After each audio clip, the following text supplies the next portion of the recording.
आज 2077 साल माघ 22 गते बिहीबार इस्वी सम्वत 4 फेब्रुअरी सन् 2021 काठमाडौँमा रेडियो एनआरएन 99.1 देशभर विभिन्न एफएम र संसारभर रेडियो nrn.com मार्फत प्रसारण भइरहेको नेपाली रेडियो नेटवर्कको नेपाली खबरमा मदन खनाल र सपना सिंहको नमस्कार। संवैधानिक निकायमा गैर संवैधानिक नियुक्ति, प्रधान न्यायाधीशद्वारा सरकार विरुद्धका मुद्दामा ढिलासुस्ती, शपथमा हतार, निर्वाचनका लागि आयोगले माग्यो 7 अर्ब, तोडफोड नगर्न गृह मन्त्रालयको चेतावनी, प्रधानमन्त्रीले विघटन नगरेको भए संसदीय व्यवस्था नै धरापमा पर्ने सरकारी पक्षका वकिलको दावी लगायतका खबर आजका पत्र पत्रिकाको अघिल्लो पृष्ठमा छापिएका छन्। गोर्खापत्र दैनिकमा छापिएको प्रत्येक आधा घण्टाको दूरीमा स्वास्थ्य सेवा शीर्षकको खबरलाई हामीले आजको खास खबर बनाएका छौं।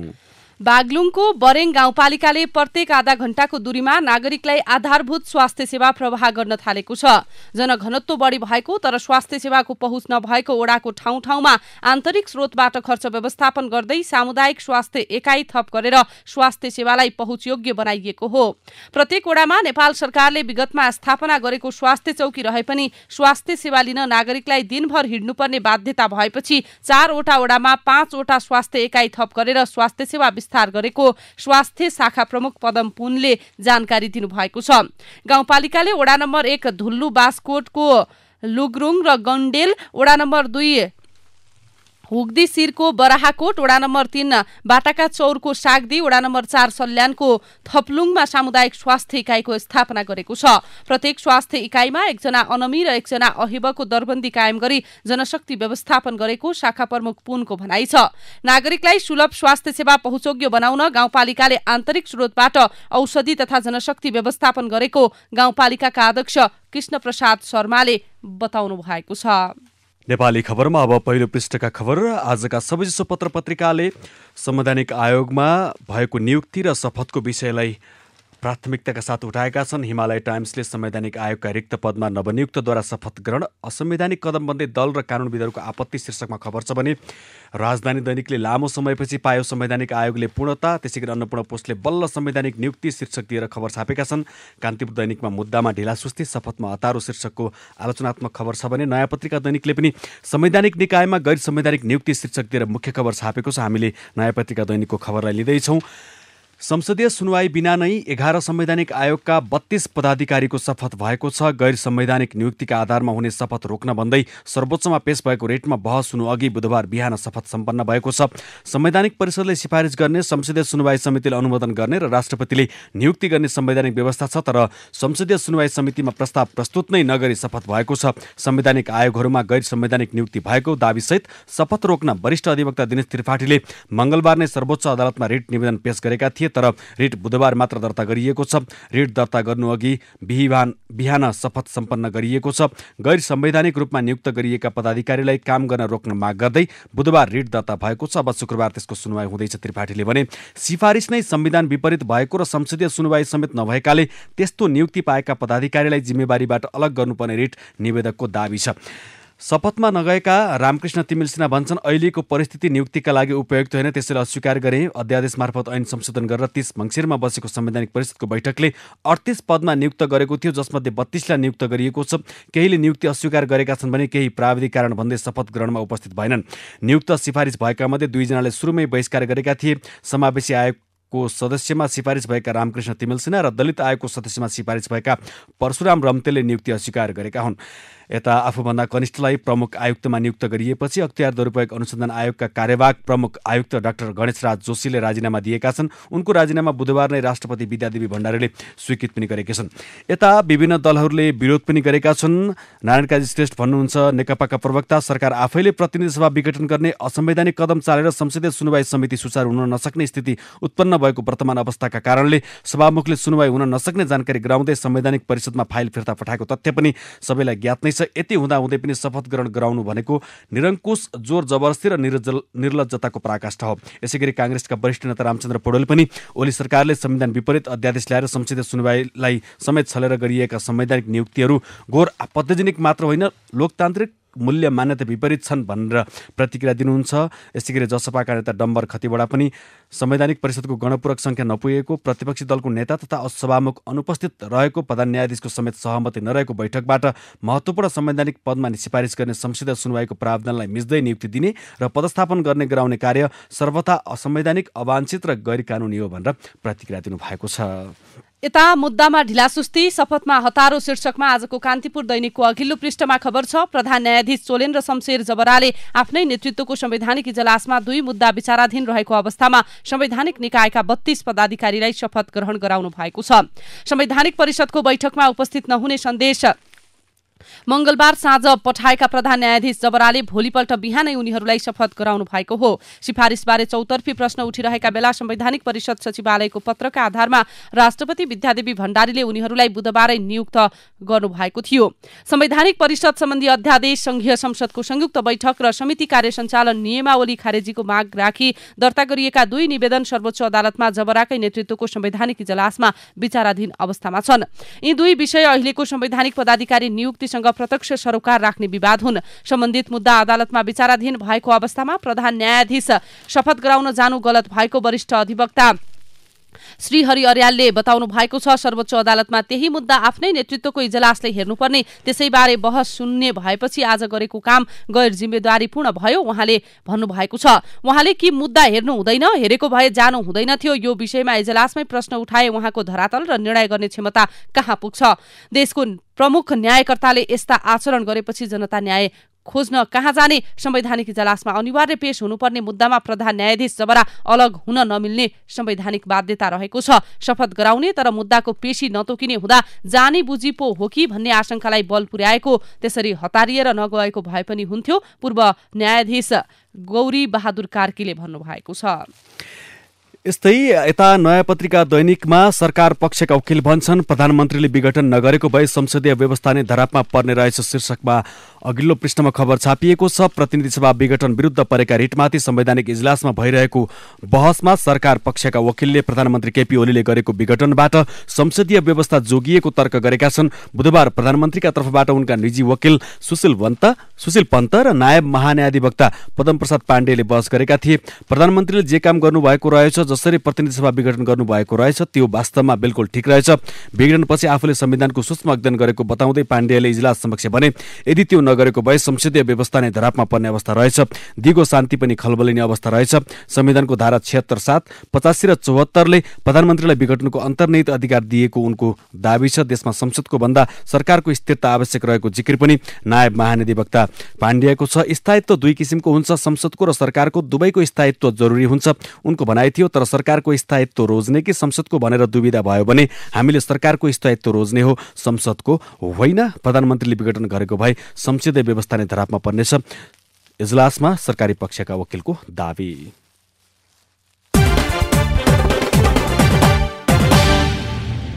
गृह मन्त्रालयले नेकपाको दाहाल नेपाल समूहले आजका लागि आम हडताल घोषणा गरेपछि त्यसप्रति ध्यानाकर्षण भएको जनाएको छ। मन्त्रालयले हिजो साँझ प्रेस विज्ञप्ति मार्फत शान्ति सुरक्षामा खलल पुग्ने गरी तोडफोड, आगजनी र जबरजस्ती लगायत अवाञ्छित गतिविधि गरेको पाइएमा त्यस्ता गतिविधिमा संलग्न हुने उपर कानून बमोजिम कारबाही हुने चेतावनी पनि दिएको छ। नेपालको संविधान तथा प्रचलित कानून विपरीत शान्ति सुरक्षामा खलल पुग्ने, सार्वजनिक तथा निजी सम्पत्तिको तोडफोड, आगजनी, आम सर्वसाधारण नागरिकले प्रयोग गर्ने सार्वजनिक यातायात सञ्चालनमा अवरोध लगायत ध्वंसात्मक एवं अवाञ्छित गतिविधि नगराउन तथा संविधान प्रदत्त हकको निर्वाध उपयोग गर्न पाउने नागरिकको अधिकारको सम्मान गर्न सम्बन्ध पक्षसँग गृह मन्त्रालय हार्दिक अनुरोध गर्दछ। प्रवक्ता चक्रबहादुर बुढाद्वारा जारी विज्ञप्तिमा लेखिएको छ। गृहको चेतावनी, तोडफोड नगर्नु शीर्षकमा आजको अन्नपूर्ण पोस्ट दैनिकको अघिल्लो पृष्ठमा खबर छ। निर्वाचन आयोगले 17 र 27 वैशाखका लागि घोषित निर्वाचन सम्पन्न गर्न सरकारसँग 7 अर्ब 7 करोड 94 लाख 80,000 रुपियाँ माग गरेको छ।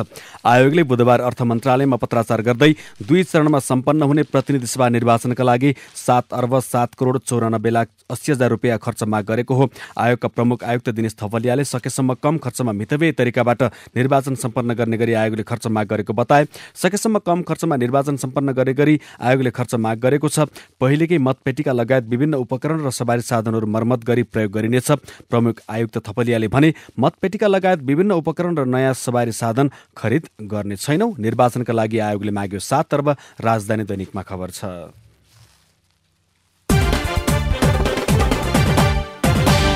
कोरोनाको चपेटामा परेका विद्यार्थीसँग कान्तिपुर डेन्टल कलेजले 8 लाख रुपियाँ भन्दा बढीका दरले अतिरिक्त शुल्क लिएको पाइएको छ। चिकित्सा शास्त्रको BDS अध्ययनरत विद्यार्थीसँग कलेजले मनोमानी रूपमा शुल्क लिएको अभिभावकले बताएका छन्। लकडाउनका बेला अनलाइनबाट पढाएका थिए। एक अभिभावकले भने अहिले कलेज सुरु भएपछि थप शुल्क माग्दै दबाब आइरहेको छ। सरकारले तोकेको शुल्क बुझाइसक्दा पनि कलेजले अतिरिक्त रकम माग गरेको उनले बताएका छन्। कलेजले BDS दोस्रो वर्षमा अध्ययनरत विद्यार्थीसँग 27 लाख रुपियाँ मागेको हो। BDS अध्ययनका लागि 19,32,000 शिक्षण शुल्क तोकिएको छ। कलेजले विभिन्न शीर्षक बनाएर रकम माग गरेको विद्यार्थीहरूले बताएका छन्। पहिलो, दोस्रो र तेस्रो वर्षमा अध्ययनरत विद्यार्थीसँग कलेजले फरक फरक शुल्क लिन्छ। एक छात्राले भनिन्, दोस्रो वर्षकासँग 8 लाख भन्दा बढी मागिएको छ। तेस्रो वर्षमा अध्ययनरतले 6 लाख भन्दा बढी तिर्छन्। पहिलो वर्षमा पढ्नेसँग पनि बढी शुल्क लिइएको छ। कलेजले शुल्क तिर्न दबाब दिएपछि कतिपय अभिभावकले अतिरिक्त शुल्क समेत बुझाइसकेका छन्। एउटै विद्यार्थीसँग 8 लाख अतिरिक्त शुल्क शीर्षकमा आजको कान्तिपुर दैनिकको अघिल्लो पृष्ठमा खबर छापिएको छ। सवारी चालक अनुमति पत्रका लागि आवेदन दिनेले अब आगामी असारपछि मात्र पालो पाउने भएका छन्। कोरोना भाइरस महामारीका कारण 10 महिनापछि खुलेको लाइसेन्स आवेदनमा हालसम्म झण्डै 3 लाखले आवेदन दिएका छन्। यातायात व्यवस्था विभागका महानिर्देशक गोगन बहादुर हमालले असारसम्म परीक्षा दिने मिति सकिएकाले अब भन्नेले त्यसपछि मात्र पालो पाउने जानकारी दिए। 3 लाखले दिए लाइसेन्सको आवेदन, अब भर्नेको पालो असारपछि मात्रै। राजधानी दैनिकको अघिल्लो पृष्ठमा खबर छ।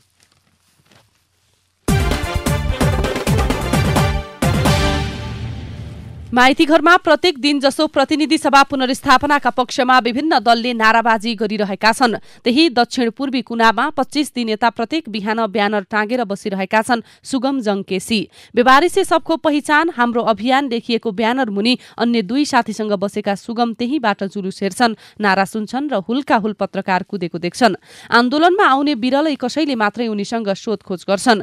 त्रिभुवन विश्वविद्यालयमा व्यवस्थापन विषयका उपप्राध्यापक सुगम किन माइतीघरमा आइपुगे? त्यसको कथा जान्न भूकम्पको समय पुग्नुपर्छ। 2072 वैशाख 12 को भूकम्पमा उनका साथी समेत रहेका सशस्त्र प्रहरीका जवान उपेन्द्र लामाका बुवा सिंह बहादुर लामा हराए। उनी कतै च्यापिए कि घाइते भएकाले कसैले अस्पताल पो पुर्यायो कि साथीका बाबुलाई खोज्दै उनी शिक्षण अस्पतालसम्म पुगे।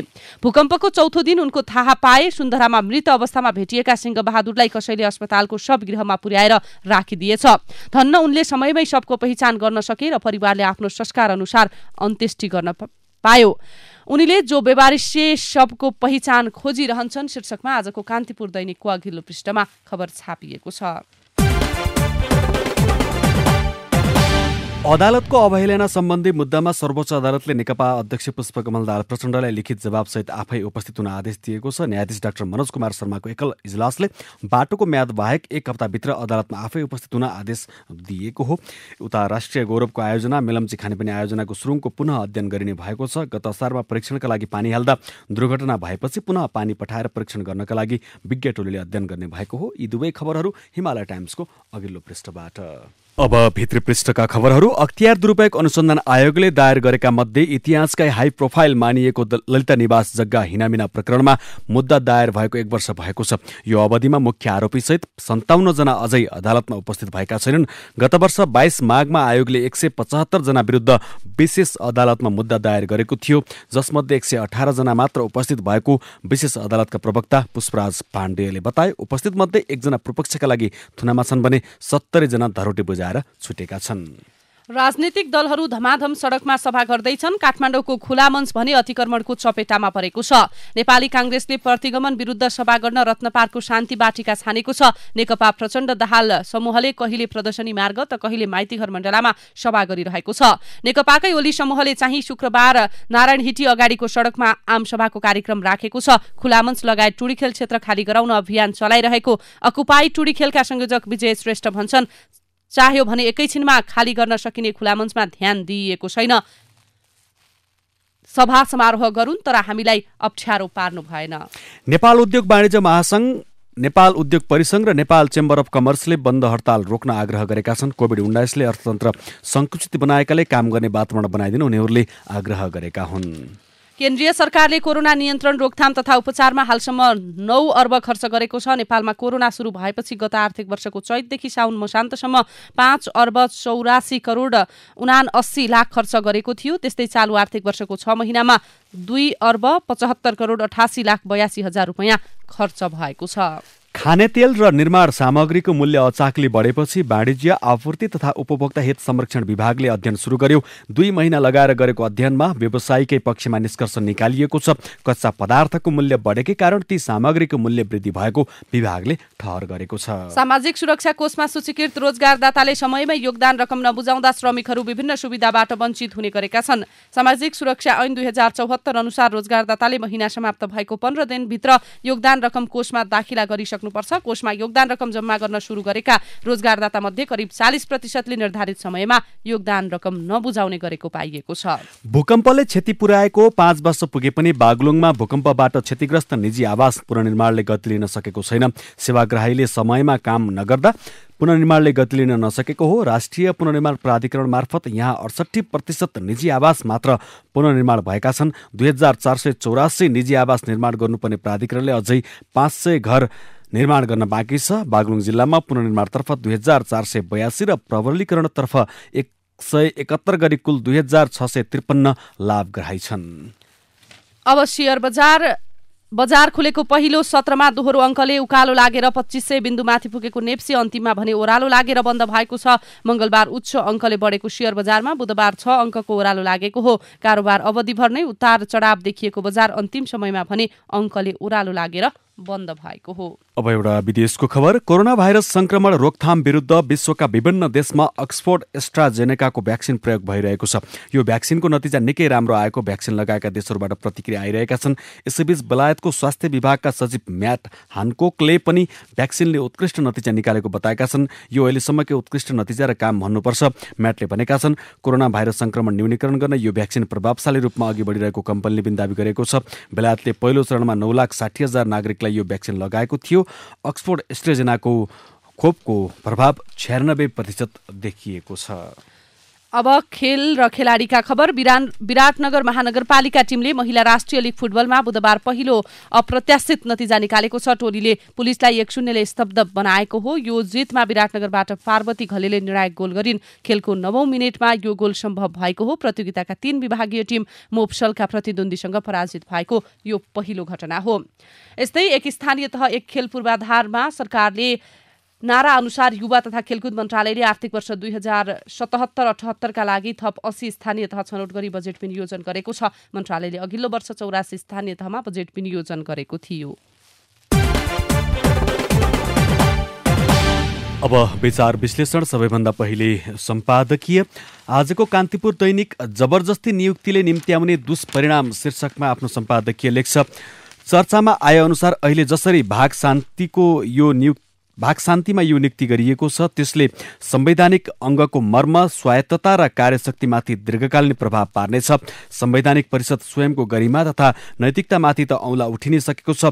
यति विघ्न छलछाम गरी पदमा पुर्याइएकाहरू राजनीतिक इवी सान्नका लागि सत्ताको औजार बन्ने जुन आम अनुमान छ त्यो सत्य निस्कियो भने मुलुकले गम्भीर परिणति भोग्नुपर्ने हुन सक्छ।